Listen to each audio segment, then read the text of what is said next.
Bueno, bueno, acá estamos todos, vamos entrando y ya arrancamos.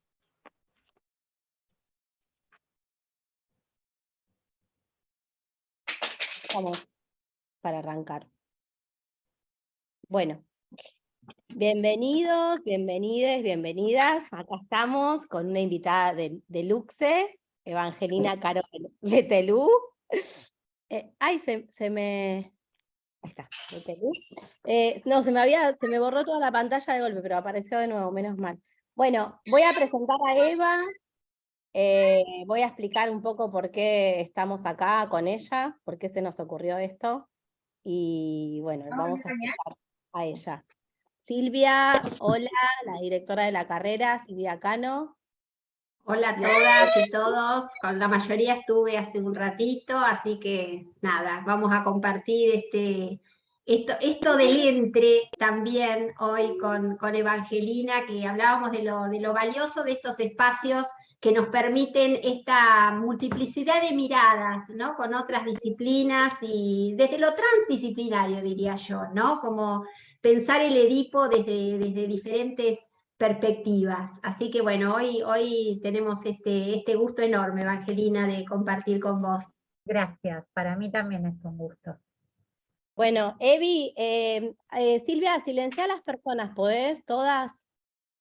Creo que sí, espérate, yo dije no es lo mío, pero... No porque no queramos que hablen, al contrario, saben que...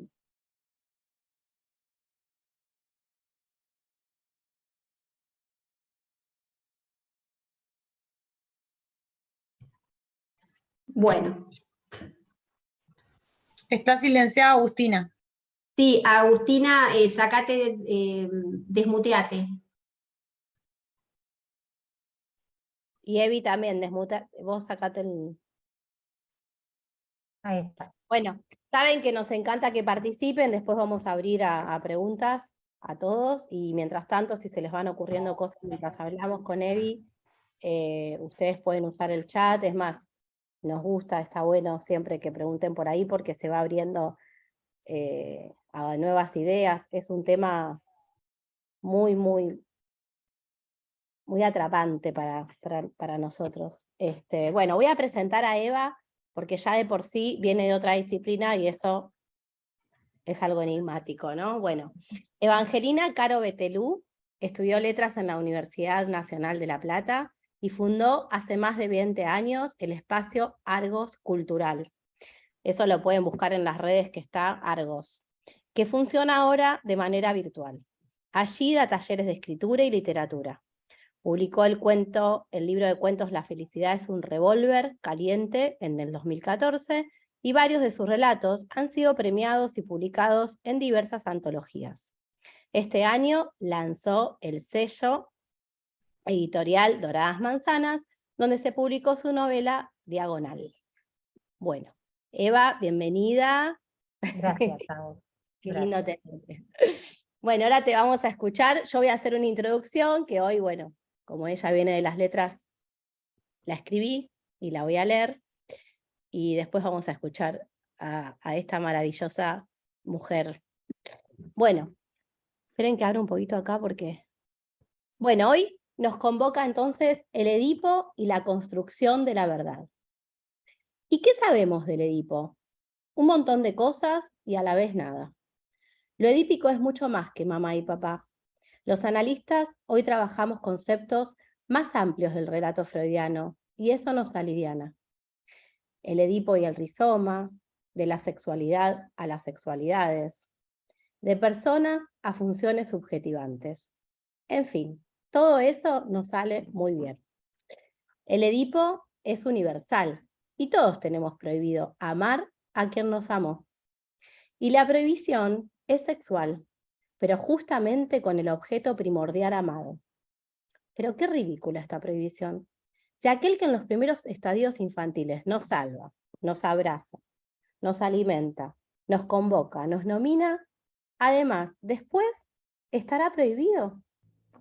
Del ideal a la prohibición, imposible que las cosas salgan bien.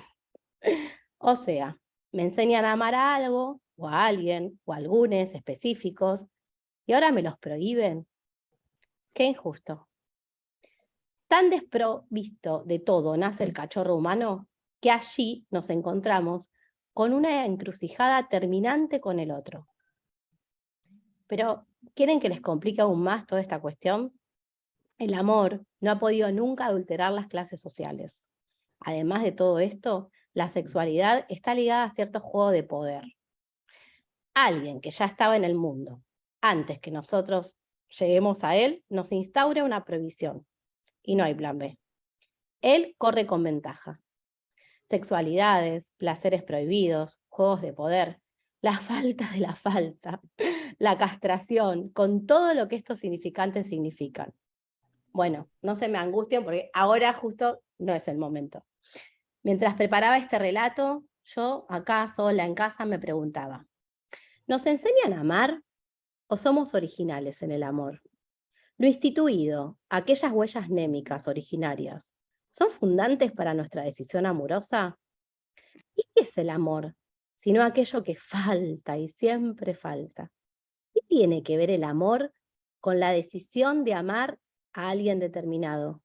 ¿Arrasados o rigurosos en la elección, como dice el Tinder, que cuando nos presenta a cada personaje hay que poner fueguito después de leer características singulares del mismo? Hablar de Edipo es hablar de amor, y aquello de lo que no se resuelve, pero tal vez por momentos nos engañamos que sí. Menos mal que hay instantes donde creemos en el ideal, esas ilusiones que nos mantienen vivos, y estas son las paradojas y las encrucijadas edípicas. Deseamos saber más y más y más sobre este tema, porque venimos de ahí, de la reparación y de la previsión, porque encima, por momentos, creemos que somos los hijos que completamos a nuestros padres. Nada más irreal que esa completud. En lo humano no hay nadie que nos dé todo, ni nadie que lo tenga todo. Una vez, les cuento, un enamorado me regaló un libro. Creo que fue la forma que él encontró de resguardarse de su propia redición edípica.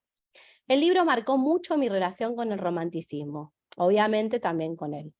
La tapa decía, fragmento de un discurso amoroso. El enamorado, decía allí Roland Barthes, se la pasa leyendo signos. No hace otra cosa, signos de felicidad, signos de desgracia, en la cara de los demás, en sus comportamientos. Pero en la rutina, con el amado, el contratiempo, el malentendido, la pelea, las escenas de celos, todo eso interfiere el canal amoroso. No hace sino desanudar la intensidad extrema que ahí se pone en juego. Ay, entonces decimos, te llevo siempre conmigo, muy cerquita, pero no cerquita, muy, muy adentro. No lo olvides, aquí tiene tu corazón flechado que te espera siempre. Te amo, aunque no te amo, porque te pienso, aunque no lo hago. Se desmenuza en el libro el lenguaje del enamorado. El discurso es de una extrema soledad, dice el autor. El enamorado atenta contra sí mismo. El otro es el todo. ¿Nos curamos de ese otro y de ese todo? Alteramos la imagen del enamorado y así nos alteramos a nosotros mismos y terminamos diciendo cosas como esas. ¿Estamos formateados o somos creativos en el amor edípico? Preguntas que no tienen respuesta. ¿Sabemos de Edipo? La no certeza. El amor es justamente lo que no se tiene. La plenitud es fantasiosa y se genera en un instante, pero nunca completamos nada.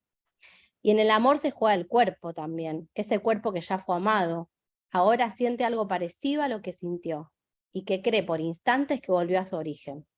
La falta, el falo, el agujero, de ahí venimos y en eso estamos. ¿Saben por qué? Porque las pasiones se sienten pero no se explican, y el amor es el único sentimiento, emoción, que no ha podido ser adulterado, prohibido, racionalizado, ni dilucidado en miles de años. ¿Saben por qué? Porque por suerte no hay explicaciones que soporten la pasión humana. Y qué bueno que así sea. Entonces, Eva de mi corazón, ayudamos ahora en este instante a comprender menos aún con tu literatura qué es Edipo Rex. Qué hermoso lo que preparaste, Agus. Me surgen un montón de cosas. O sea, podríamos hablar solo de lo que vos dijiste sin meternos en Edipo Rey casi. Por ejemplo, metiéndonos en Roland Barthes y los fragmentos de un discurso amoroso, ¿no?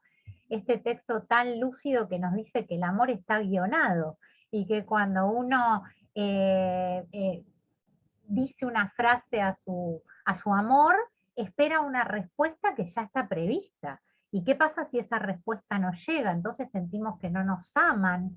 Eh, bueno, va a bucear en las fuentes literarias del amor, pero bueno, hoy en día también podríamos incluir las fuentes cinematográficas, ¿no? Todos esos amores de Hollywood que querríamos emular y que sabemos que son ficticios y que nadie es feliz y come perdiz y todas esas cosas, pero bueno, ahí están, como dijo Agus, formateándonos para A que veces nos lo creemos, a veces nos sí, lo todo el creemos. tiempo nos lo ahí estamos como tratando de construir esto también. Tantas cosas tiene nuestra época, tantas propuestas de construcción que, bueno, es un poco arduo, pero ahí estamos.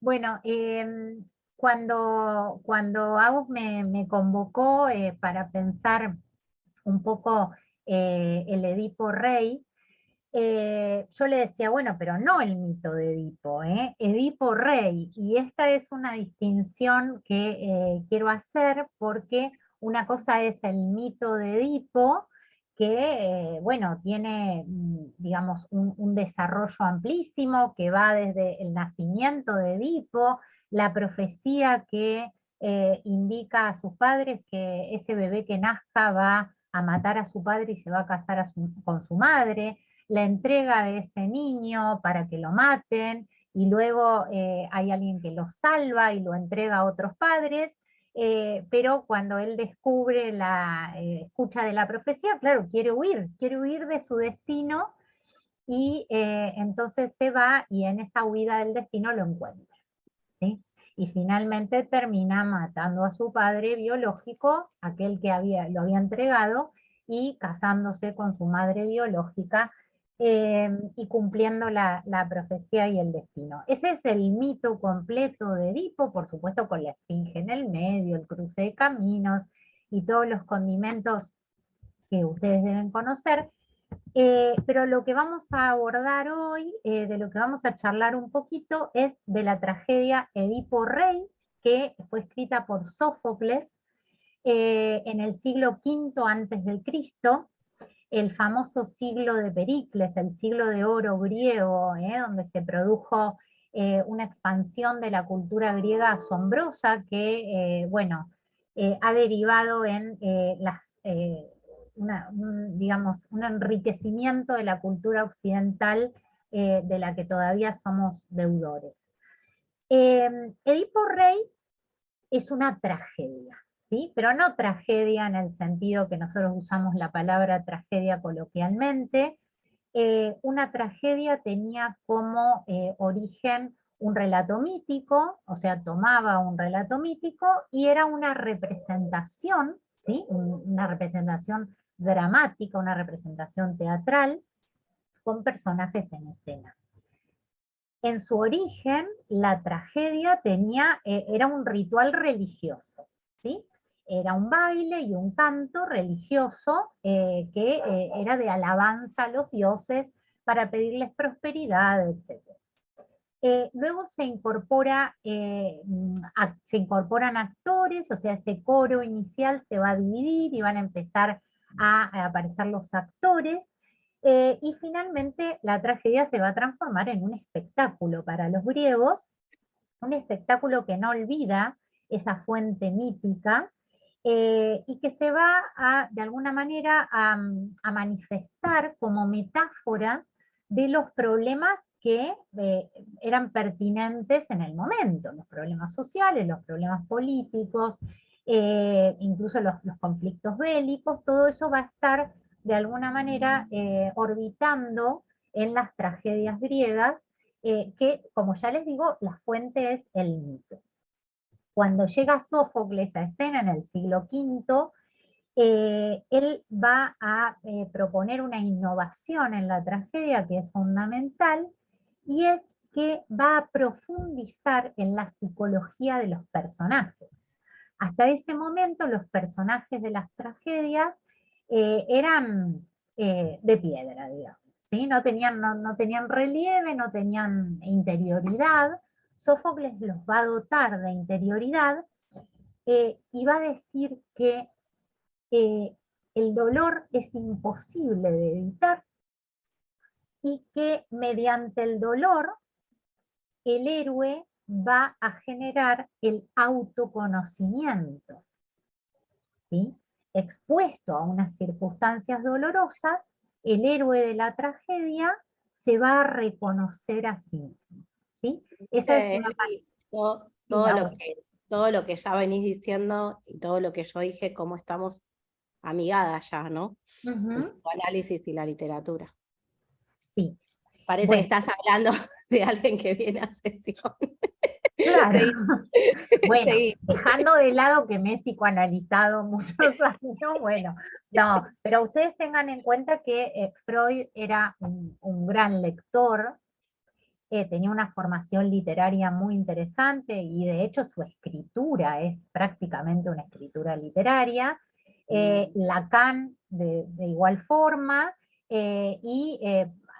hace un rato Agus hablaba del rizoma, de Deleuze y Guattari.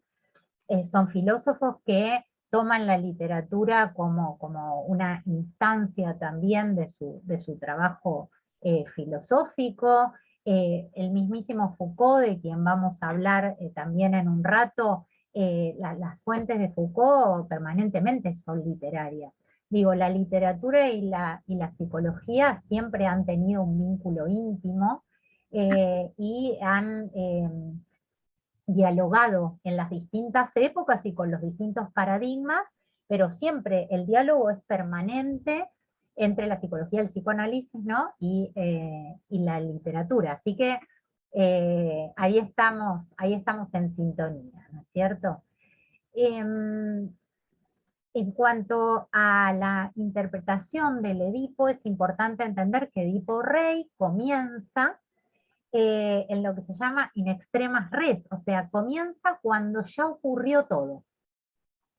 ¿Qué es lo que ocurrió? Todo esto que narramos hace un rato, todo ese mito edípico, eso ya ocurrió. Edipo ya mató a Layo en el cruce de caminos.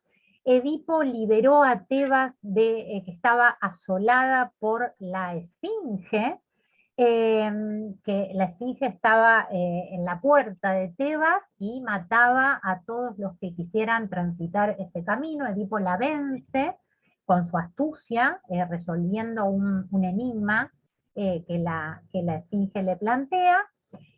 Edipo entra a Tebas triunfante, lo coronan rey de Tebas, ¿sí? Y se casa con la reina Yocasta. Forman una familia, tienen muchos hijos, ¿sí? Él tiene un reinado próspero, o sea, todo eso ya sucedió. ¿En qué instancia estamos cuando empieza Edipo Rey? En la peste. Porque la peste está provocando una cantidad de muertes terribles en Tebas, y nadie sabe por qué. O sea, todo el mundo entiende que los dioses han enviado la peste, pero no tienen la respuesta de por qué. Entonces, a partir de ese momento, que es donde inicia la tragedia, esta obra de teatro se va a convertir en una búsqueda de la verdad. ¿Sí? Edipo tiene que saber, él es el rey de Tebas, él tiene la suma de todo el poder en Tebas, y él tiene que saber qué es lo que está causando la peste, para darle una respuesta a esos ciudadanos que mueren en las calles, ¿sí? Es un momento terrible, y él tiene que hacerse cargo del dolor de su pueblo porque él es el rey, ¿sí? Entonces va a comenzar esa búsqueda de la verdad. La conferencia de Foucault a la que me voy a referir es la segunda conferencia, se llama La verdad y las formas jurídicas, y él va a trabajar con la relación entre el poder y el saber. Edipo es el que tiene el poder y el que necesita saber qué es lo que sucede, ¿sí? Y esto es muy interesante, es el primer testimonio de las prácticas judiciales griegas que tenemos, ¿sí? Ahí entendemos cómo se llevaba a cabo un proceso de investigación judicial encabezado en este caso por el rey que es Edipo y su corte, ¿sí? Entonces, en esta confusión que tiene Edipo, en este no saber, en esta ceguera que tiene Edipo, necesita recurrir a la fuente de la verdad. La fuente de la verdad era el dios Apolo, el oráculo de Delfos, en donde se escuchaba la voz de Apolo a través de sus vestales, de sus sacerdotisas. Entonces, él va a recurrir al oráculo de Delfos y también va a recurrir al sacerdote de Apolo, que se llama Tiresias. Tiresias es una gran paradoja, porque Tiresias era un vidente, ¿sí? Y era ciego. Entonces vamos a tener a Edipo, que es el que ve, pero es el que no entiende nada, y al ciego, que es Tiresias, que es el que tiene el poder de la visión interior, ¿sí? Entonces, esa primera consulta que hace Edipo a los dioses, al oráculo, al sacerdote, va a arrojar unos resultados. O sea, la verdad va a empezar a aflorar. Pero, cuando la verdad empiece a aflorar, lo que va a suceder es que el poder de Edipo va a empezar a debilitarse.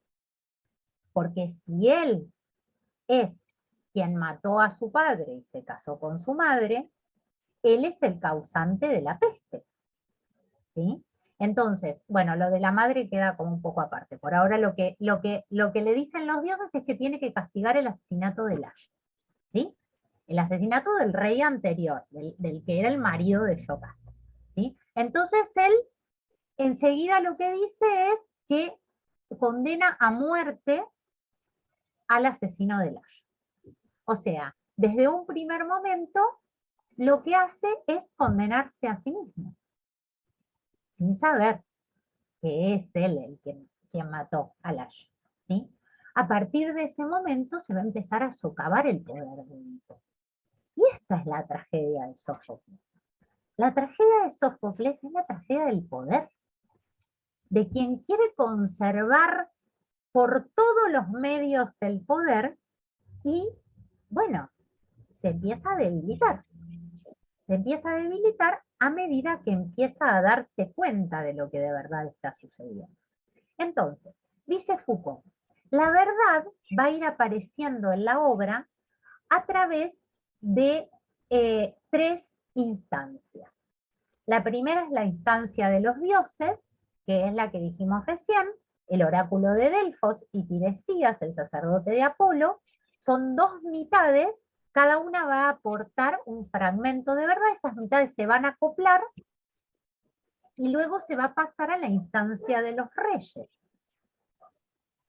Yocasta sabe algunas cosas, cuenta que a Layo lo mataron en un cruce de caminos, que la versión que tiene ella es esta, aquella y la otra, y Edipo va a acoplarse a esa verdad y va a decir, yo maté a alguien en un cruce de caminos.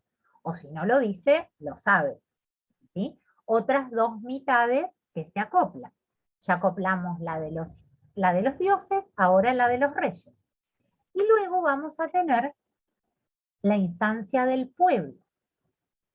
Son los servidores, tanto los lacayos de Corinto, como los pastores del monte Citerón, que es donde había quedado abandonado finalmente Edipo, los que van a terminar de construir esa verdad, cada uno con su testimonio.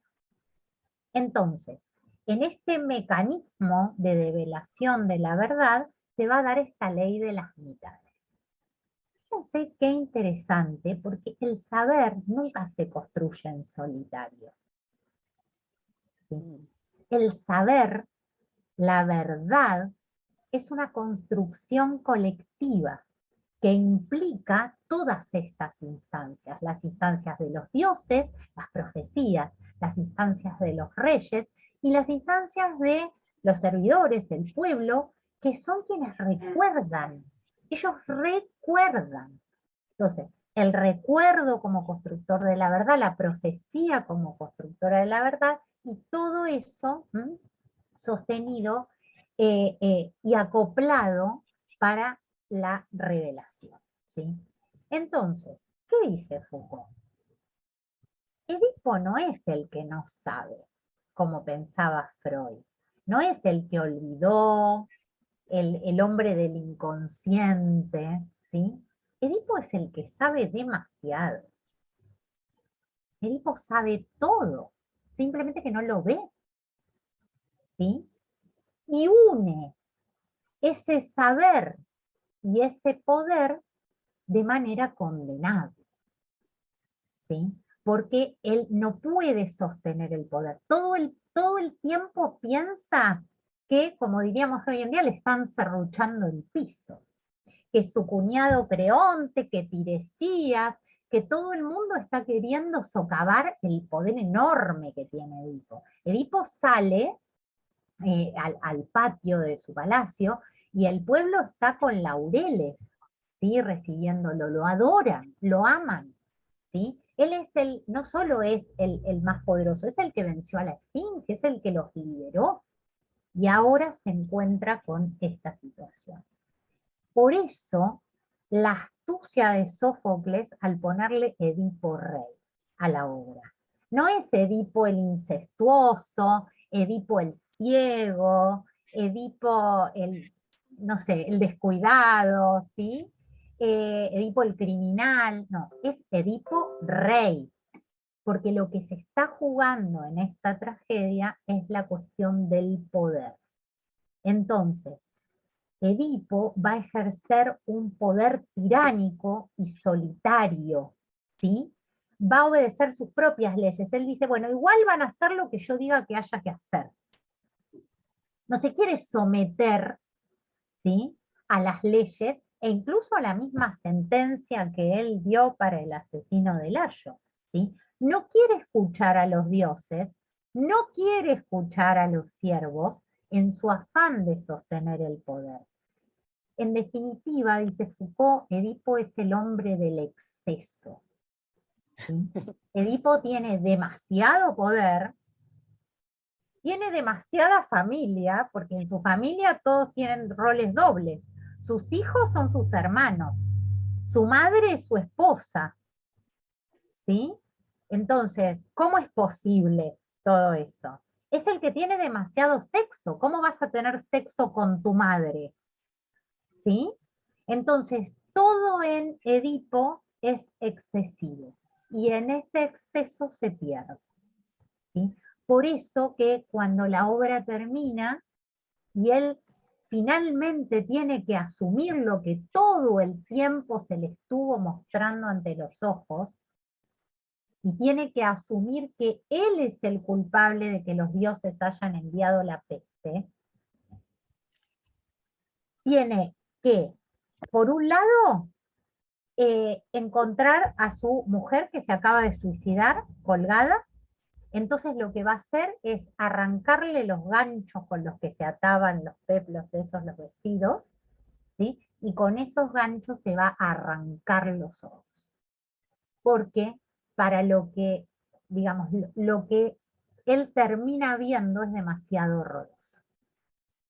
Entonces se arranca los ojos y se va al destierro, que era el peor de los castigos para los griegos, mucho peor que la muerte, porque ellos consideraban que todo lo que estuviera por fuera de Grecia era bárbaro, era indómito, era brutal. Entonces quedar arrojado al destierro era salir del mundo de la ley, del mundo griego, del mundo ordenado, del organizado. Entonces, bueno, se exilia ciego. Bueno, eso es un poco lo que yo había pensado para compartir con ustedes. Tal vez tratando de aportar algún otro sesgo de la interpretación que no fuera la freudiana, digamos, ¿no? Esta cosa edípica que ustedes ya manejan, y que, bueno, pudiera ayudarnos para charlar un rato de algunas otras cosas. Sí, Evi, yo todo el tiempo, viste que nosotros estamos en un contexto acá de vínculos, o sea, es psicoanálisis de los vínculos. Entonces, bueno, Silvia toma la parte de instituciones, yo tomo la parte de familia, y Juan, que bueno, no pudo estar porque está con otro trabajo en este momento, toma la parte de pareja. Y todo el tiempo, lo que vos traías desde esta literatura, yo pensaba cómo los analistas, pensando en las familias, y ahora Silvia seguro también va a querer acotar algo antes de empezar a intercambiar, cómo las familias nos encontramos todo el tiempo con las verdades no sabidas, con las tragedias del poder, también a veces hasta con el poder mismo nosotros, que terminamos entrampados en el poder de esas familias. O sea, de todo de lo que hablabas es lo que nos pasa. Y de esos excesos, la peste que decías, hoy podría ser la peste de lo virtual, porque yo pensaba que lo virtual en las parejas, en las familias, a veces termina siendo como una peste que en vez de encontrarnos nos desencuentra, porque termina siendo un exceso.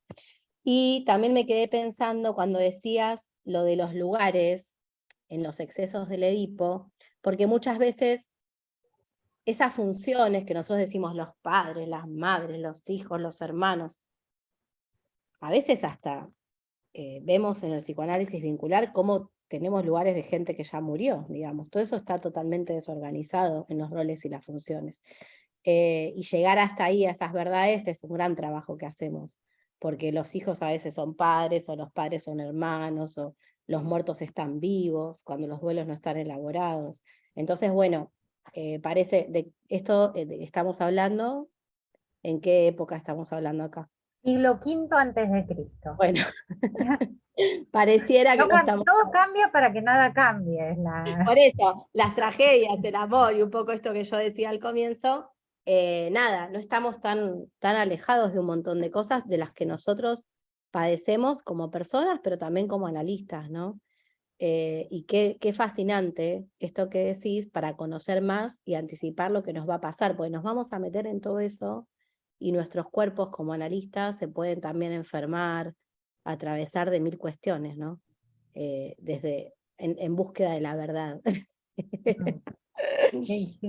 ¿No? Y es un montón. Bueno, no sé, Silvia, ¿querés decir algo de tanto, ¿no? Lo que se Sí, dice. algo de tanto, porque mientras van hablando, no sé, creo que por ahí les va pasando a cada uno en sus lugares esta cosa de ir como conectando con diferentes pensamientos, ¿no? Pero yo pensaba, por un lado, en la relación esta entre el poder y el saber, ¿no?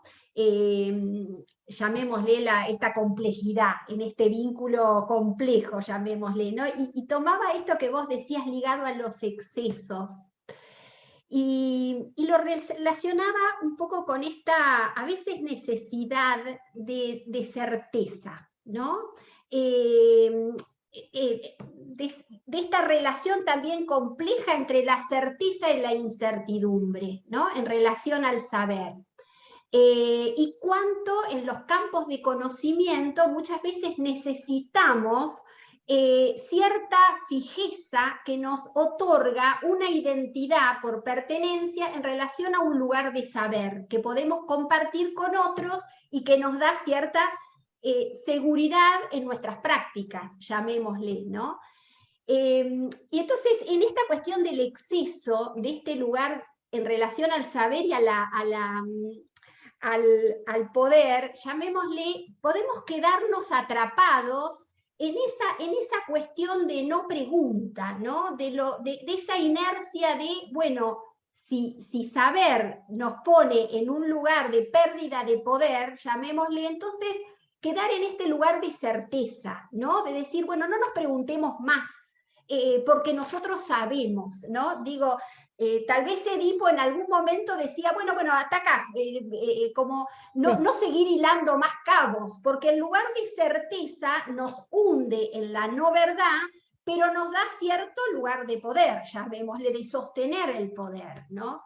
Digo, ¿cuánto de esto nos lleva a veces en nuestras propias prácticas? Y vimos muy lejos, porque a veces lo queremos ver muy afuera, pero pensémoslo en nuestras propias historias o en nuestras propias...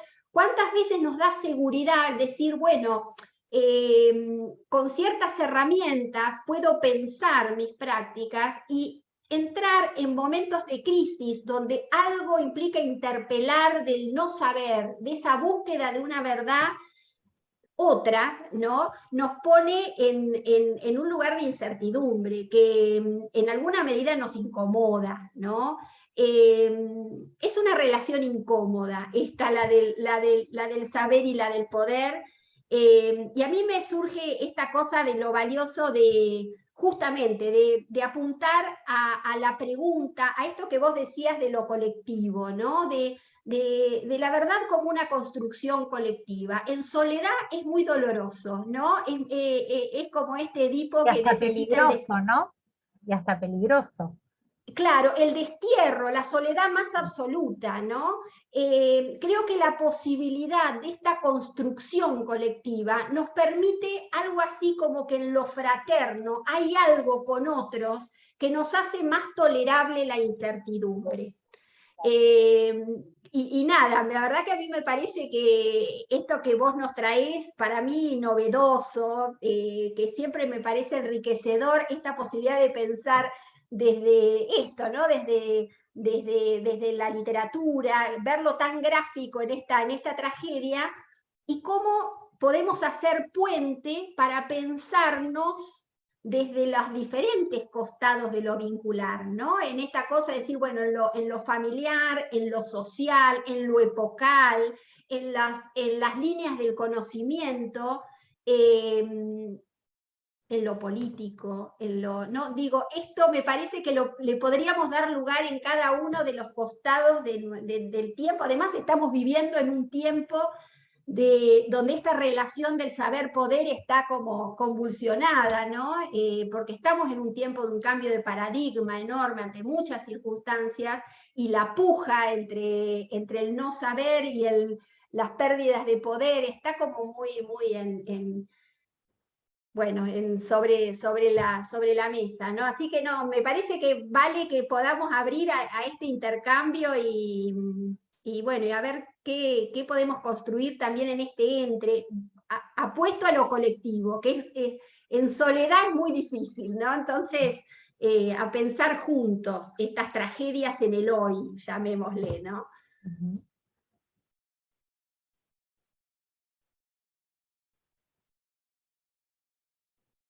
¿Alguien quiere decir algo a Eva, preguntarle algo? Había un mensaje, Agus, en el Sí. chat, ¿no? Alguien Ay, escribió. esperen, sí, a ver, ya me fijo. Esperen que yo para esto tengo que cambiarme el anteojo.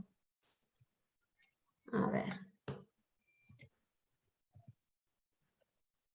Como después de tantos siglos sigue tan presente, parece como una matriz que se repite en la vincularidad de la que no podemos escapar, el saber y el poder, nos dice Gabriela Gómez. Sí, bueno, es notable cuando uno lee las obras griegas, cómo siguen vigentes, tanto en las temáticas como en los planteos, como en esta forma de mirar el mundo, que como dijo Silvia recién, cambia porque es epocal y cada época tiene su paradigma, tiene su visión de mundo. Sin embargo, hay cosas que nos siguen interpelando casi de la misma manera y con la misma matriz, ¿no?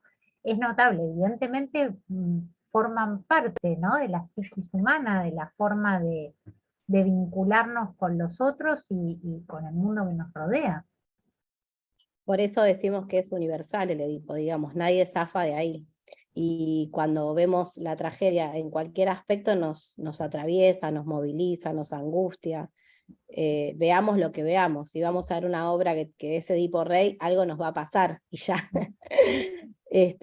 No sé, a mí cuando preparaba la clase me pasaba de todo con las cosas que leía, y es como que es lo primario, ¿no? Lo constitucional. Y de ahí venimos todos, como yo ponía en el texto. Evi, ¿cómo es esto que decías de Deleuze, de Derrida? ¿Cómo vos Es me muy habías interesante comentado? es Por muy eso, interesante lo que dicen ellos. decirlo porque tiene que ver con esto que decía Silvia, Claro, de qué le pasa al analista si no ve lo social, si nos quedamos como Edipo, ¿no? ¿Qué pasa si exacto. no tomamos esas dos instancias que vos decías, que él no quería saber ni de los reyes, ¿no? Ni quería saber lo que decía el pueblo? ¿Qué nos puede pasar? Porque es complejo el lugar del analista. A ver, lo edípico está todo el tiempo en la clínica, ¿no?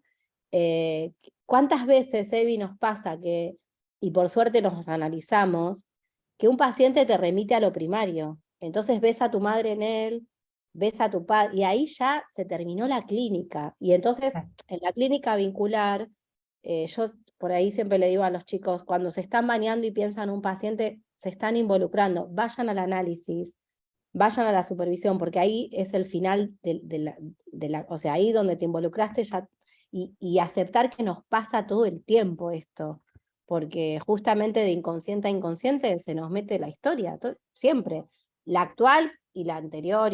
Entonces, contanos un poco, porque también son autores que nosotros seguimos, que cuando preparábamos la charla juntas lo pensaste y me encantó.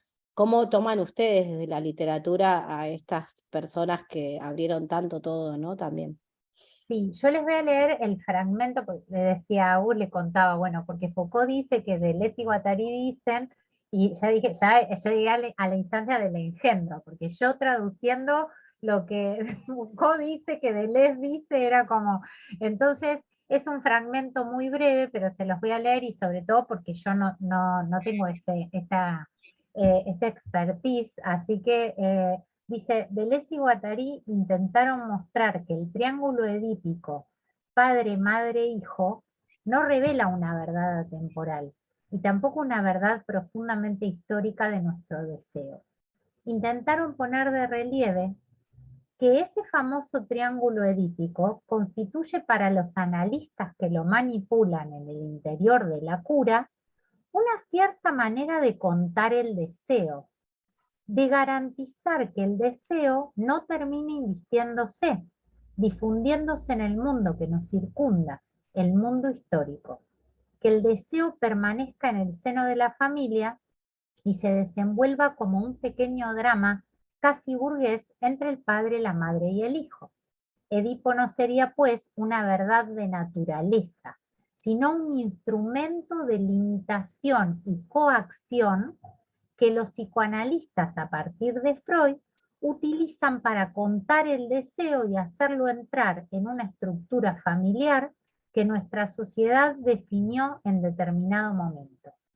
En otras palabras, Edipo, según Deleuze y Guattari, no es el contenido secreto de nuestro inconsciente, sino la forma de coacción que el psicoanálisis intenta imponer en la cura a nuestro deseo y a nuestro inconsciente. Edipo es un instrumento de poder, es una cierta manera de poder médico y psicoanalítico que se ejerce sobre el deseo y el inconsciente.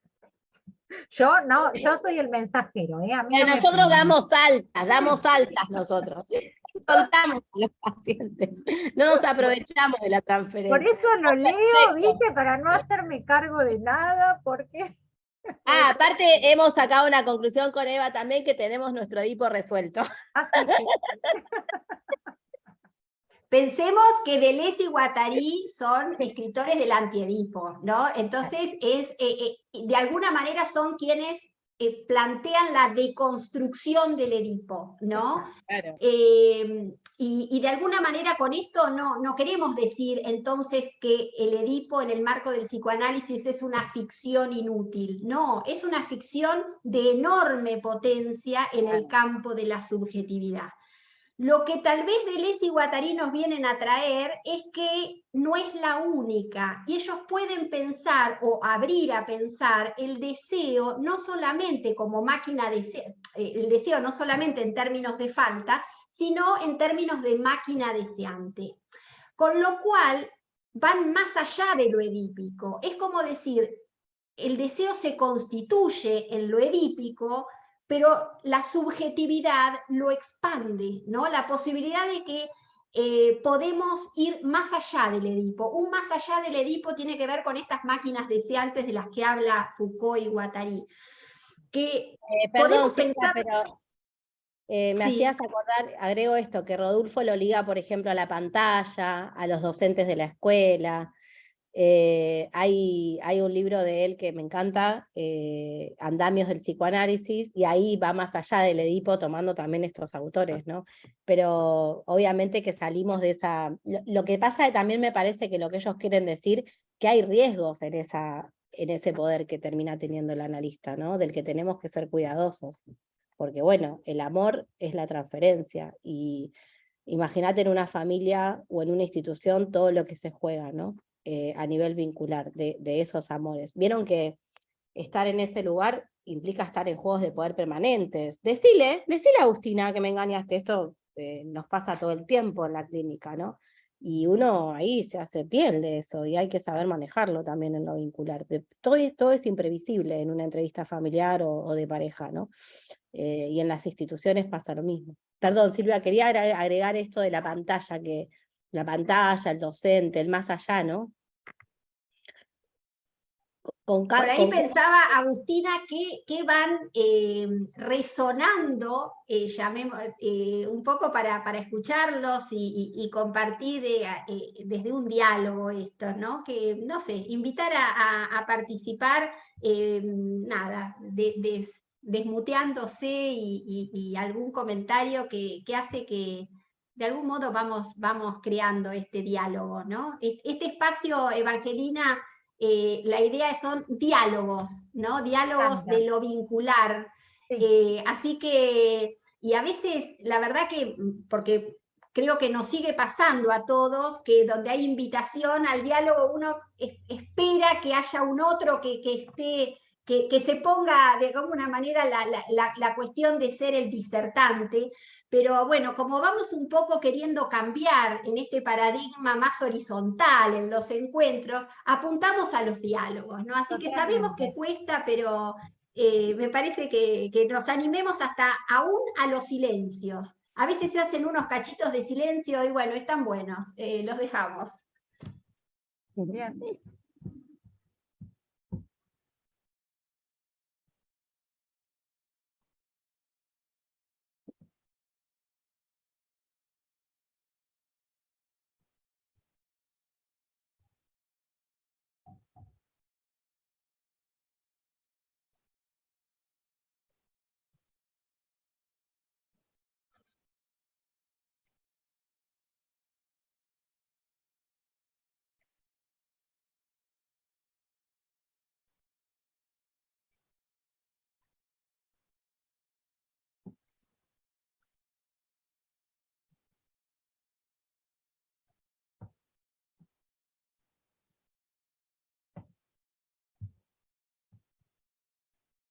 ¿Han leído el Edipo Rey en la escuela, por ejemplo?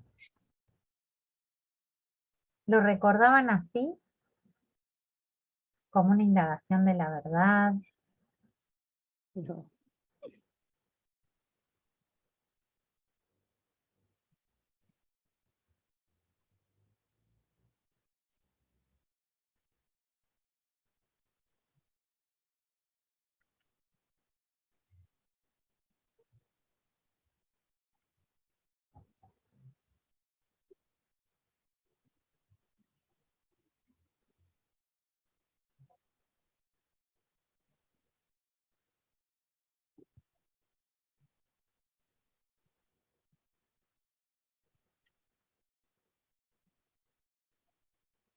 Cuánto silencio. ¿Puedo? Igual no es muy analítico, no es muy analítico es macroanalítico. ¿Qué debiera hacerlo, no? ¿Por qué debiera hacerlo? Exactamente. No, porque yo pensaba en cómo hizo, me encantó el cierre de tener todo el poder y ser el rey, pase al destierro, o sea, como una cosa inimaginable. ¿cómo es esa transición, ese proceso? O sea, nadie quiere soltar el poder. Y yo me lo imaginaba con algunos políticos acá, por eso digo, no es muy analítico de consultorio. Si muchos políticos prefirieran el destierro, nadie larga el poder. Eso era como un análisis medio... Te digo, Gabriela, que yo lo releí hace poco, lo estuvimos trabajando en los talleres con bastante profundidad, y decíamos como debería ser un texto de lectura obligatoria para la formación política, porque además de tener muchísima belleza, tiene toda esta reflexión. ¿Hasta dónde estamos dispuestos a llegar por poder? Eh, ¿qué transacciones estamos dispuestos a hacer, ¿no? Para sostener el poder? ¿Qué estamos dispuestos a resignar, a vender, a comprar?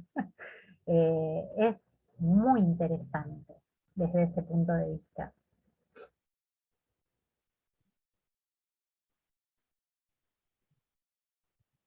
Pensaba yo en las pasiones, ¿no? De las parejas. Ahora que muchas de las consultas que llegan a la clínica tienen que ver con cambios de roles y funciones. Esta transformación del feminismo está trayendo nuevas consultas. La mujer de pronto desafía cosas que está buenísimo que pase y antes no desafiaba, y eso mueve todo, pero se generan luchas de poder.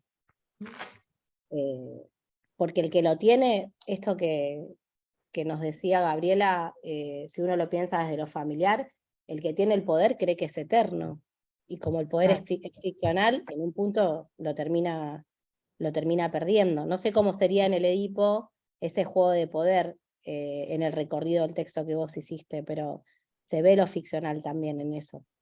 Justamente el texto empieza con las alabanzas del pueblo a Edipo, que le están pidiendo que resuelva el problema, porque él es capaz de todo, digamos, y termina como en esta, le pide a Creonte, que es el cuñado, que es que finalmente se queda con el poder, que por favor no lo muestre ante el pueblo en ese estado ¿no? Se ha arrancado los ojos, está vendado, se viste como con sus peores vestidos, ¿no? Y uno ve claramente esa transición de alguien encumbrado, que es escuchado por todos, que es requerido por todos, a aquel que se tiene que retirar sin ser visto para no pasar semejante oprobio, ¿no? Esa justamente es la curva del texto. Por eso digo, de la tragedia que Eva nos contó de manera tan clara, uno puede ir bajando, eso es como el exceso del exceso del exceso, y uno puede ir bajando. Yo pienso en los niños, que a veces vienen niños con tanto poder y los ves a los padres fascinados por estos niños, que los miran y a la vez te los entregan, no tengo más nada que hacer con este niño. O tal vez viene un niño y se le cae todo el pelo y no se sabe por qué. Y cuando empezás a investigar, tiene lugares de poder que que por ahí no le corresponden.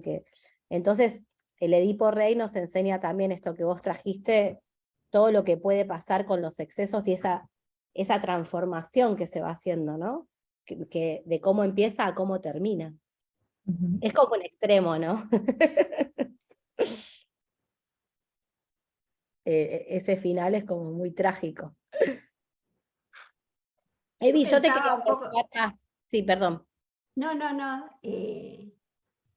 No, decía que pensaba en relación un poco a lo que vos decías, Agustina, de los feminismos y las transformaciones sociales que estamos viviendo. Pensaba, si se quiere, en el patriarcado y de alguna manera este proceso de destronizar, no me sale la palabra, de desterritorializar el patriarcado, ¿no? Como de ese destierro al cual la estructura patriarcal se resiste a esas verdades que se muestran pero que se agarra Claro. al poder con uñas y dientes, ¿no? Sí. Digo, tal vez es parte de la tragedia que nos atraviesa, ¿no? Y de los dolores que uno advierte en las subjetividades, en las historias, en los femicidios, en los abusos de poder, que de alguna manera, de una estructura que se está desbarrancando, ¿no? Claro. Por eso, viste que Eva decía que el Edipo es el rey, que se le podía poner, me encantó eso. Vos decías, se le podían poner otros atributos, pero se lo llama Edipo rey. No, yo te quería preguntar qué es la tragedia, cómo das cuenta de la tragedia o qué es lo trágico en literatura. Porque por ahí la tragedia, nosotros convivimos con tragedias vinculares. Y hoy tratabas de definir vos el concepto de tragedia y por ahí también abrir a todos, ¿qué les parece que es la tragedia para lo vincular? Para una pareja, para una familia. Pero primero contestanos vos, Evi, ¿qué pensás de qué es la tragedia para ustedes en tu disciplina? La tragedia digamos, en el ámbito de los géneros literarios es una representación que se lleva a cabo para... Aristóteles decía que la tragedia tenía que provocar en el espectador una catarsis, quiere decir que el espectador, luego de que llega como al momento cúlmine de la tensión, de la angustia, luego con la resolución de los eventos, va a liberar sus emociones y va a salir del teatro con una disposición de ánimo que tiene que ver con la armonía griega, que es lo que se esperaba, ¿no es cierto? O sea que Todo esto, mediante esa catarsis lo va a tramitar, digamos, el dolor. sí, sí. Después hay otras propuestas muy interesantes, por ejemplo, como la de Bertolt Brecht, que dicen, no, o sea, si el teatro lo que nos va a permitir es expiar todas nuestras pasiones, nuestras angustias, entonces salimos debilitados del teatro. El teatro nos tiene que mostrar la distancia que hay entre digamos, entre la ficción y la realidad, y nos tiene que dar las herramientas necesarias para salir al mundo llenos de fortaleza para combatir las injusticias, las calamidades, ¿no? Si el teatro nos libera, entonces de alguna manera es una herramienta más de la opresión. Entonces, no, o sea, porque uno piensa en Aristóteles y piensa en... No, nadie ha dicho nada mejor que Aristóteles, pero bueno, hay revisiones de esto, pero bueno, para Aristóteles sí era fundamental el momento de la catarsis, que es esa evacuación de las emociones a través de, bueno, sobre todo el reconocimiento del héroe de sus limitaciones, y bueno, la confrontación con ese dolor, ¿no? Y otra palabra que ustedes dijeron varias veces, tomándola de lo que yo había expuesto, que es el exceso, es otro elemento de la tragedia griega, que es la hibris, que es justamente la desmesura. Los griegos no podían lidiar con la desmesura. ¿Sí? La desmesura había que llevarla al cauce, ¿no? y volver a lo armónico. La hibris era un terrible, digamos, defecto.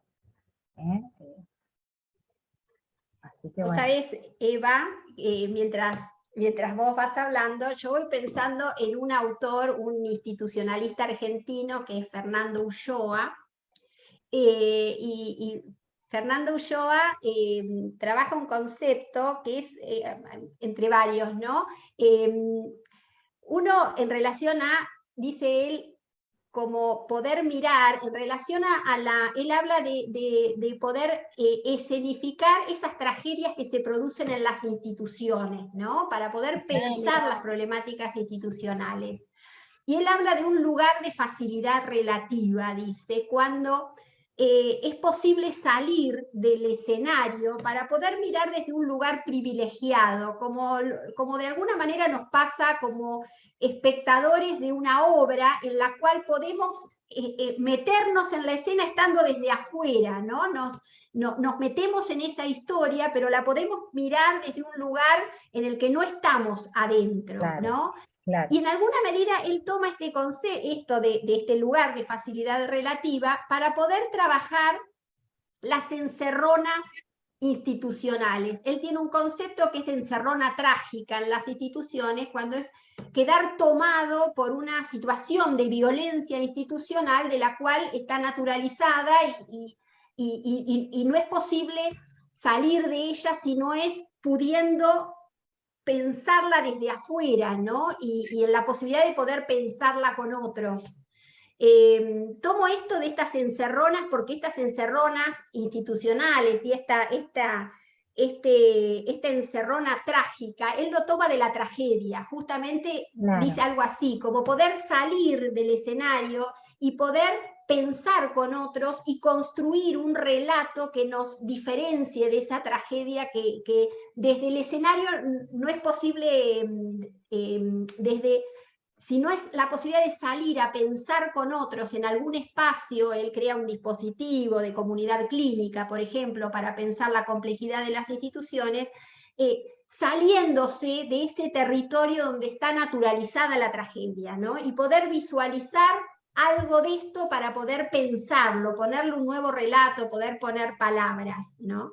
Qué interesante, Silvia, porque justamente de alguna manera eso era lo que sucedía en la sociedad de Pericles del siglo V antes de Cristo. Hasta ese momento el teatro había sido un reducto como de élite. A partir de ese momento, él vuelve popular el teatro, dice, todo el mundo tiene que venir al teatro. El pueblo tiene que venir al teatro. El que no tiene dinero tiene que venir al teatro, aunque no pueda pagar su entrada. ¿Por qué? Porque justamente eso que se va a poner en escena los incumbe a todos. Porque a pesar de ser temas míticos que han sucedido en un tiempo lejano, en un tiempo mítico, en un tiempo atemporal justamente, y que se recrea en la representación, sí tiene una profunda raigambre en los conflictos sociales que los estaban interpelando. Entonces, por más que el mito de Edipo lo conocían todos, porque el corpus mítico se manejaba, digamos, a nivel popular y por tradición oral de generación en generación, lo que hacía el teatro era captar alguna cuestión álgida que estaba, digamos, sobre el tapete en la sociedad. En este caso podía ser ateniense, tebana, bueno, cualquiera de las digamos, instancias de las ciudades griegas, digamos, de las polis, ¿sí? Todas tenían sus teatros. Y entonces a partir de este momento, del reinado de Pericles, la gente empieza a ir al teatro como forma de tomar contacto con esos conflictos y de alguna manera involucrarse con la solución y el pensamiento y este armado de una resolución para salir adelante de determinadas cuestiones, ¿no? Ya sean subjetivas o colectivas.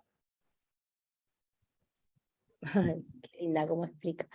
Por ahí me parece interesante el teatro como dispositivo, ¿no? Sí. Porque es uno de los conceptos que nosotros tomamos en la carrera, ¿no? Son dispositivos clínicos en alguna medida, ¿no? En esto que vos decís, el dispositivo del teatro tenía que ver también con una clínica de la época, algo así que la comunidad que accedía a esas obras podía revisar o identificarse con aspectos que se estaban movilizando ahí para poder transformar y reconocerse en ellos, ¿no? Hoy pensamos en, bueno, en una variabilidad de dispositivos, también el arte genera un abanico de posibilidades para poder reconocer Pero en las sesión, profundidades del alma humana, llamémosle, ¿no? en sesión cuando le damos, yo lo uso mucho eso, cuando le doy el sillón a mis pacientes, lo uso un montón, los disloco. Entonces le digo, sentate acá.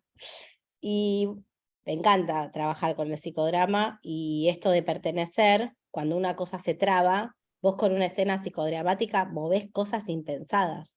Echar un paciente de la sesión, ándate, ándate, ándate. Y abrís la puerta, obviamente, no lo estás echando, ¿no? Pero bueno, hay que saber manejar ahí la teatralización y la verdad, porque si se lo cree, se levanta y se va. Pero bueno, son formas de tramitación de la tragedia. Yo tengo una preguntita para hacerte, pero vamos a saludar a Juan, que acaba de entrar, que es nuestro compañero de esta ruta. Hola Juan, ¿estás por ahí? Sí, estoy por acá, estoy sin video, que estoy en auto. Disculpen la demora. Bueno. Veo que se ha armado una linda trama, nos está llevando a la historia y bueno, desde ya estoy disfrutando el aporte de aquí de la invitada, así que un placer también ir escuchando cómo se va haciendo esta linda novela histórica. Así que voy acompañando, después en un momento veré a ver si me puedo sumar con la cámara. Prepárate una pregunta para Edipo Rey, a ver qué le preguntarías al Edipo. ¿Qué le Siempre podemos me han preguntar al preguntado, Edipo? las alumnas siempre me preguntaron qué pasa con las mujeres en esta tragedia, ¿no? Es siempre la pregunta de la mujer que ha quedado fuera para muchas feministas de la teoría de Freud, ¿no? ¿Qué pasaba con la mujer en toda esta tragedia de Edipo? Mira, en la obra Yocasta tiene un papel fundamental, porque, bueno, porque es madre y esposa a la vez, y se ha ocupado de sus hijos, que ahora también son los hermanos de su marido. O sea, imagínense la dimensión abrumadora de las cosas. Y al principio parece como un poco frívola, como no le des bolilla, mira lo que te están diciendo, ¿no? Como un poco descocada. Bueno, no los escuchemos. Si nosotros vivimos fantástico, ¿no? Es como alguien que no se quiera hacer cargo de las cosas, pero a medida que va escuchando, ella sí escucha lo que los demás tienen para decir, y cuando finalmente se da cuenta de lo que sucede, se hace cargo 100%. O sea, fíjense que Edipo no se suicida, pero ella sí se suicida. O sea, ella no puede soportar lo que ha sucedido y bueno, y digamos, toma su propia vida. Qué bueno trabajarlo con los pacientes, con lo asistencial, esto del rol femenino desde lo asistencial, donde a veces todo es posible. Yo a veces pienso como disparador este personaje que traes de la literatura, a veces yo estoy frente a un matrimonio que está fisurado, y hay algo del orden del dolor de ella, y en ese contexto de dolor lo sigue asistiendo en la sesión, cuando ya no vive ni con él, ni esta cuestión que nos educan para asistir, y cómo la mujer se va corriendo de ese rol, por suerte, como puede, y los hombres van ingresando en lo asistencial, pero la tendencia siempre va por ahí, ¿no? Y cuando yo tengo metáforas como andate al pintar, andate a spinning, pero todavía le cuesta a la mujer salir de lo asistencial. Me encanta esto que traes de este personaje, me parece De todas fascinante. maneras, pensando también en lo que planteó Juan, esta es la tragedia de Edipo, el protagonista es un varón, digamos, aunque bueno, aparece este personaje femenino, pero la tragedia que le sigue a Edipo Rey es Antígona. Antígona es la hija de Edipo y es quien lo va a acompañar en el destierro. Y es quien después va a tener que tomar este tío Creonte, finalmente, que Edipo sospecha que le quiere quitar el poder. Bueno, finalmente se queda con el poder Creonte, y bueno, el conflicto es que Creonte no permite que otro de los hijos de Edipo, que cae muerto en una batalla, sea enterrado, por una cuestión jurisdiccional, ¿sí?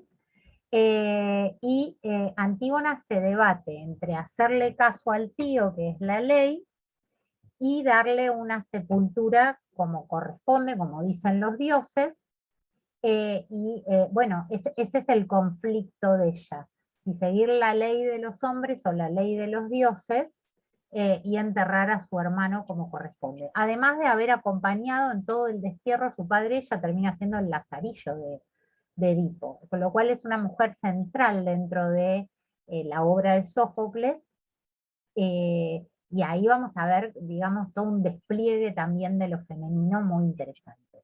Como dice Virginia Woolf, mientras todo esto sucedía, las mujeres no tenían ningún papel, de nada, o sea, mientras leemos que en Shakespeare están las grandes mujeres que toman las decisiones y que generan las tragedias, y lo mismo las tragedias griegas y todo eso, las mujeres no sabían leer y escribir, se quedaban en sus casas, etc. Pero bueno, es interesante que de alguna manera estén presentes en la literatura, también como, bueno,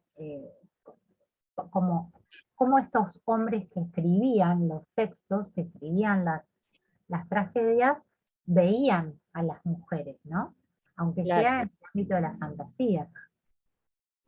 Evi, yo te quería preguntar, que vos siempre en los talleres traes esto de que un texto literario tiene que tener un conflicto, ¿no? Sí. Para que atrape.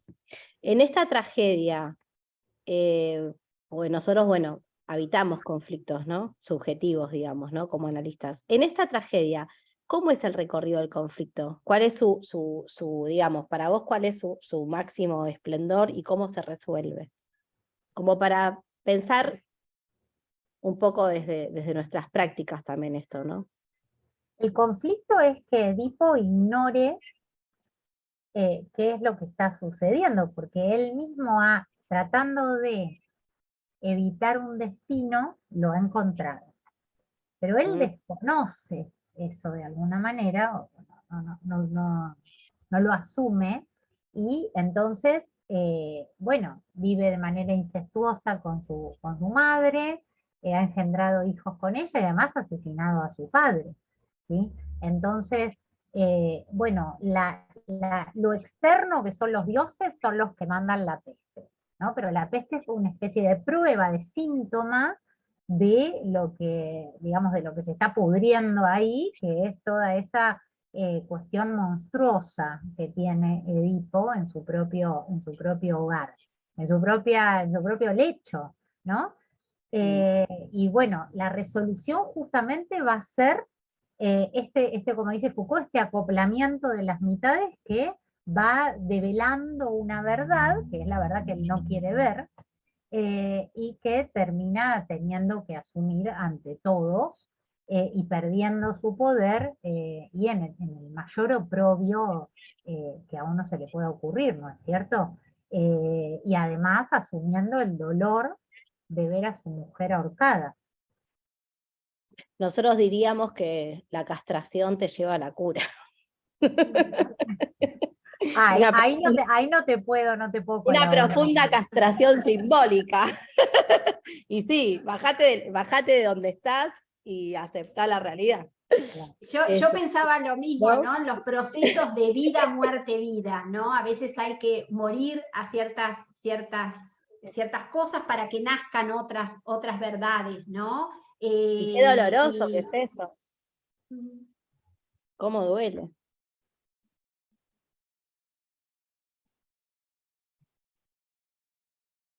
Bueno, pero los analistas también decimos en los procesos de transformación subjetiva, vale la pena, ¿no?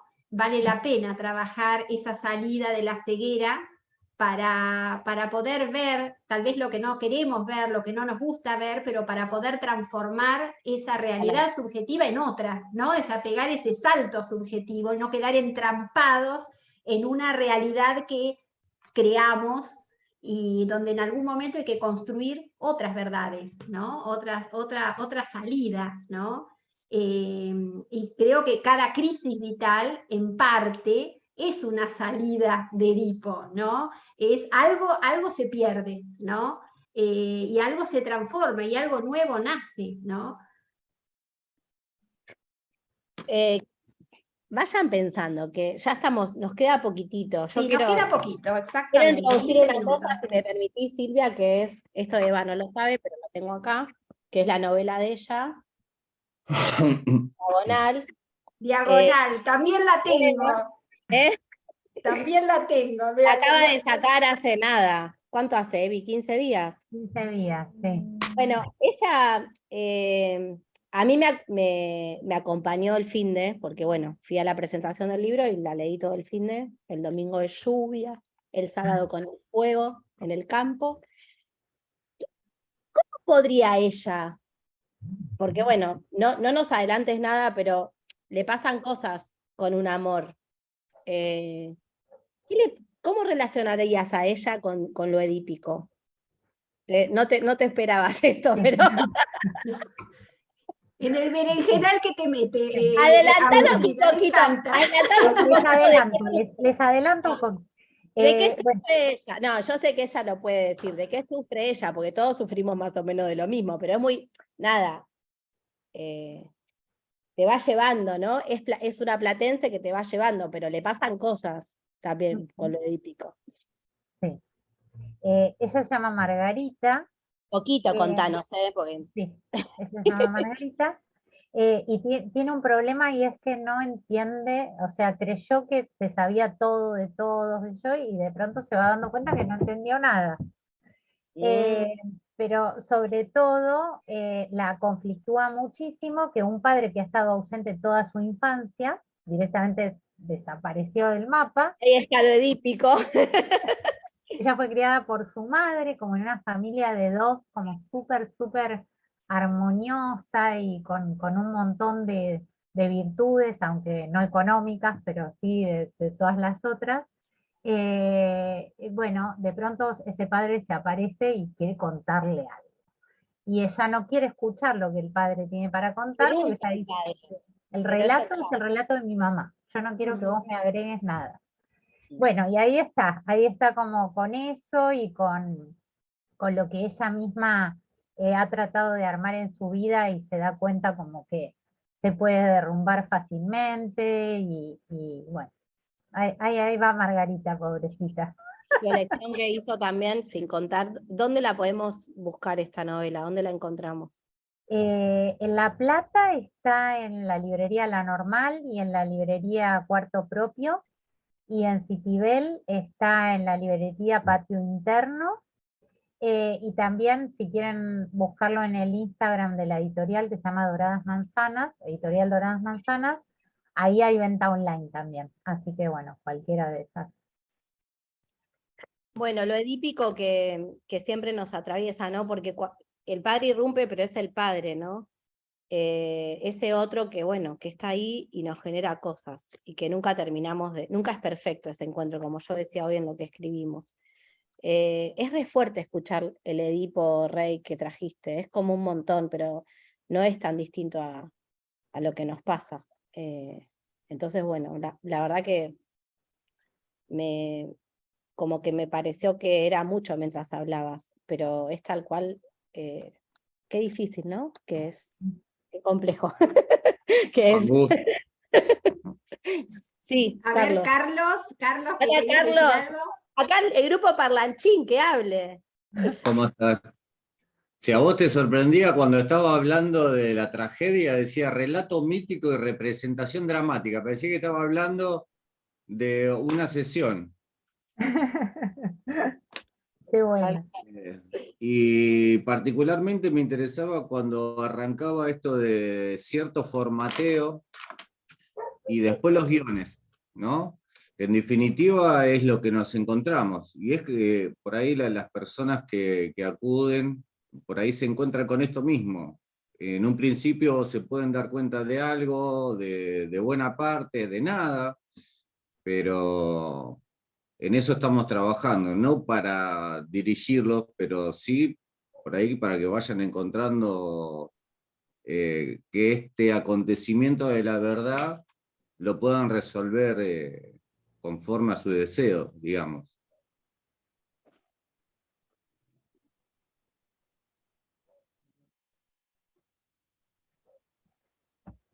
conforme a su deseo. ¿Cómo sería eso en el Edipo Rey? En el Edipo, ella planteaba el tema este de la resolución, ¿sí? El costo que tuvo que tener por este movimiento, ¿no? Una parte, el punto más alto del conflicto en algún punto era ignorarlo. Lo que plantea fue otro tipo de movimiento luego, ¿sí? Pero bueno, aparece como una posibilidad. Claro, yo lo pensaba también en esto del destino, de cómo se ven las repeticiones, ¿no? En sesiones y demás, y el lugar de descubrir la verdad, en la línea que decís vos, ¿no, Carlos? Cómo cada proceso de análisis es un Edipo. Es toda esta tragedia, todo este desenlace. Mejor que no nos demos cuenta mientras estamos haciendo, porque si no, nos Sí. dedicaríamos a otra cosa. Hermoso.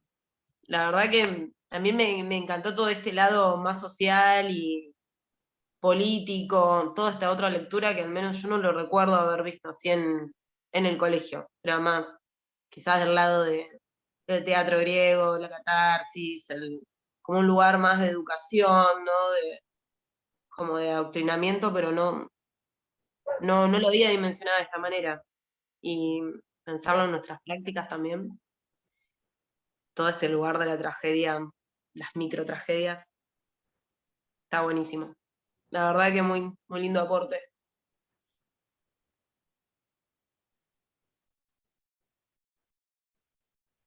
¿Viste, Eva, cómo el discurso tuyo nos convoca a lo nuestro? Es como que hay que volver a escuchar ese relato para poder interactuar de nuevo, ¿no? Te vamos a volver a escuchar porque queda grabado. Agus, le quiero preguntar a Evan, acá estoy. Buenas Hola, noches, Juan. ya estoy con ¿Qué tal, video. Juan? ¿Cómo estás? ¿Sabes, Evangelina, que hay una frase de Fernando Ulloa, que hoy lo mencionaba Silvia, que ha sido un gran maestro desde el psicoanálisis, y usa una frase que quería ver si tiene asidero dentro de tu disciplina, ¿no? Que él decía que los analistas transformamos la tragedia en drama. Ujú.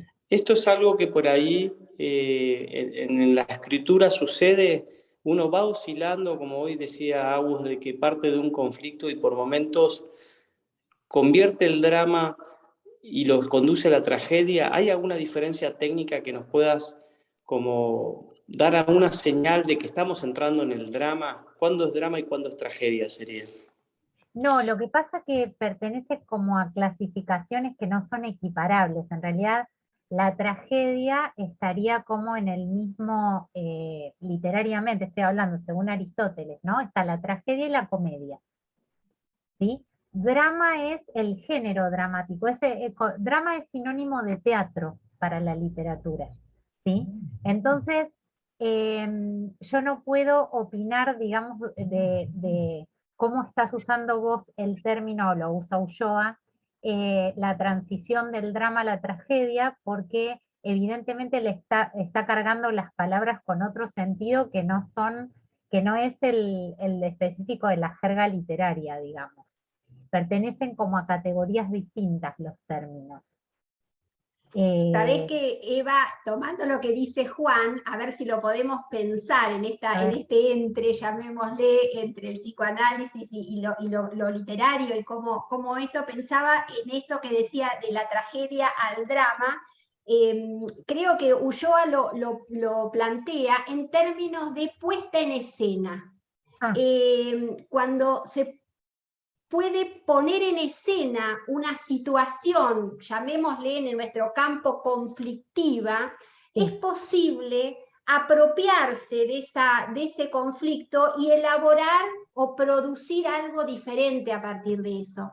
Hasta tanto esa dramatización o esa puesta en escena queda en el plano de lo naturalizado, también queda en el plano de lo invisibilizado, ¿no? Claro, Entonces, claro. la puesta en escena permite visibilizar, poner visión, llamémosle, a algo no visto por lo naturalizado, llamémosle, ¿no? Claro, Creo que claro. algo de esta dramatización a la que se refiere Ulloa apunta a esto, Juan. No sé si iba por ahí lo que vos querías Está Sí, buenísimo sí. porque uno Va- puede pensar como, no metiéndonos en los términos específicos, pero sí que la materia, digamos, de las tragedias griegas eran los mitos, y los mitos eran los corpus religiosos de los pueblos. Como nosotros, nuestra tradición occidental que se maneja con el corpus de mitos judeo-cristiano, que es la Biblia. No es más que un corpus de mitos, a menos que nosotros creamos en eso, y entonces le damos un sentido religioso. Pero quiero decir, para los griegos, el corpus de mitos era un corpus religioso, y eso se llevaba a la dramatización. En el teatro griego se lo ponía en escena de alguna manera como metáfora de los conflictos que estaban sobre la mesa en la sociedad del momento. Entonces, de alguna manera, ese pasaje a la dramatización, a la puesta en escena de ese mito, era una manera de tomar conciencia, digamos, de los problemas y poder actuar sobre ellos. De alguna manera, como ustedes están contando que se maneja, digamos, o que se aborda esta cuestión de manera institucional, podría funcionar de esa manera. Bueno, tomo algo que no está procesado, que forma parte como de una especie, como dijo Juan, naturalización, tal vez como una creencia sin cuestionarse, lo recorto, porque eso era fundamental. ¿Qué era lo que recortaba cada autor? Por ahí, estas tragedias, es muy interesante esto, en el teatro de Pericles se armaban unas competencias que duraban todo el día. Entonces venía Sófocles y venía fulano y venía Mengano, y cada uno ponía su tragedia en escena, y después el público votaba y había uno que se llevaba el premio. ¿Sí? Esto sucedía en las fiestas de la primavera. ¿Sí? Entonces se llevaban comida, armaban picnics, era re divertido, a mí me encanta imaginarme eso. Ay, La sí. pasarían bomba.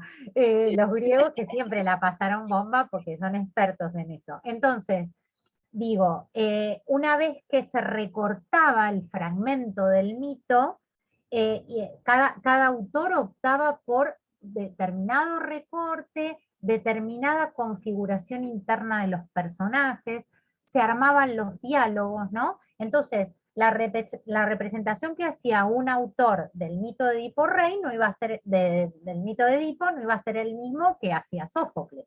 Sófocles eligió este material narrativo para ponerlo en escena, este material mítico para ponerlo en escena, y bueno, hablar de lo que él quería hablar. Entonces, de alguna manera, ese corpus no cuestionable, transmitido una y otra vez de generación en generación, tomaba una relevancia particular al ponerse en escena, y entonces, bueno, se convocaba a los asistentes a ver, ¿no?, determinadas cosas y a pensar determinadas cosas. Pensaba en el campo del psicoanálisis y del psicoanálisis vincular en especificidad, el lugar de la palabra y el lugar de la escena en la clínica, ¿no? Porque de alguna manera las escenas vinculares, cuando trabajamos con una familia, con una pareja, no solo es lo que dicen, ¿no?, acerca de lo que les pasa, sino la escena que arman, llamémosle en el consultorio o en una consulta vincular, ¿no? O sea, esta cuestión de la dinámica que establecen, en dónde se posicionan, en qué lugares se van cambiando, rotando, o sea, creo que es parte de lo que habla, no solamente a través de la palabra, sino de la escena, ¿no? Claro.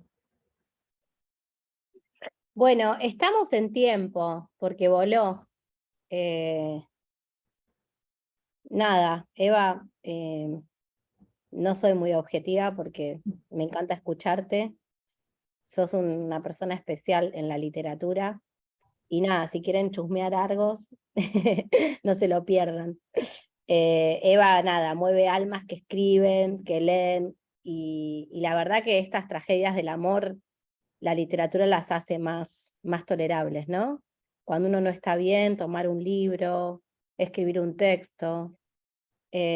Nada, tengo el privilegio de haberlo hecho con Evi y la literatura nos salva, porque nos dice todo. No sé vos qué pensás, Eva, como cierre, pero cuántas veces nos enseña de lo que nos pasa, ¿no? O sea, no es solo el psicoanálisis lo que nos cura, el leer y leer y leer y leer, nos sana un poco de este desencuentro con el otro, ¿no? Y con los otros que nos destituyen, como decía Alejandra el otro día, una filósofa que vino de invitada.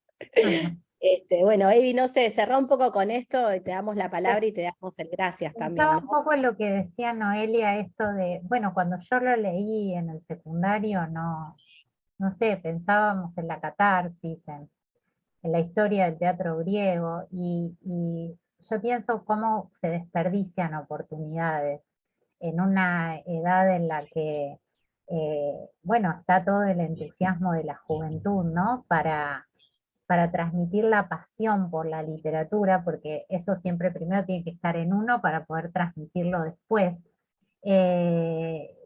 Ya sea en un texto que tiene 2500 años, como en uno que está escrito hace un año o dos, pero si uno realmente puede transmitirlo con pasión, eso genera un despertar en el otro.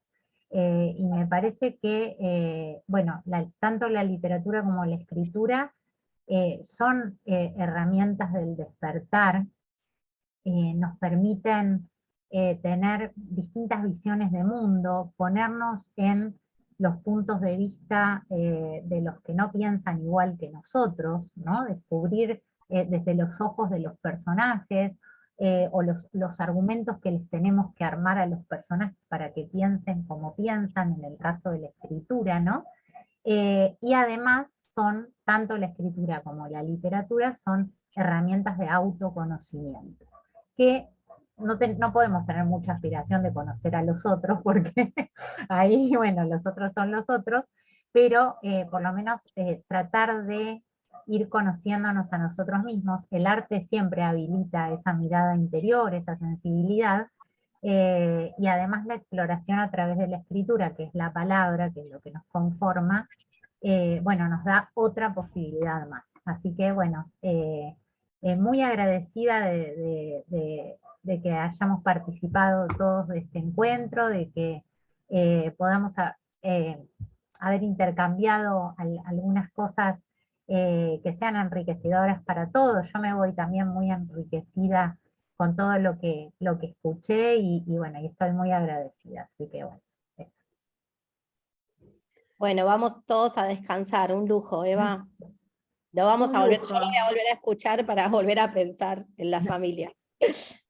Agradecida, Eva. Un placer de compartir este tiempo con vos y bueno, y sabes que te quiero un montón también, la verdad que Sí, yo también las sos una quiero a las dos. genia. Nos queremos, ¿qué vamos a hacer? Además de admirarnos Es las así. tres mutuamente, nos queremos. Que Las eso está redes. buenísimo porque que circule el amor, ¿no es cierto? Tal cual, tal cual. Bueno, buen fin de semana para todos, ¿eh? Bueno, Y un todas. beso grande, gracias, ¿eh? Bueno, gracias. Chao. Muy buen bus. Saludos, Silvia. Chau, chau, Muchas saludos. gracias. Saludos. Hasta la próxima.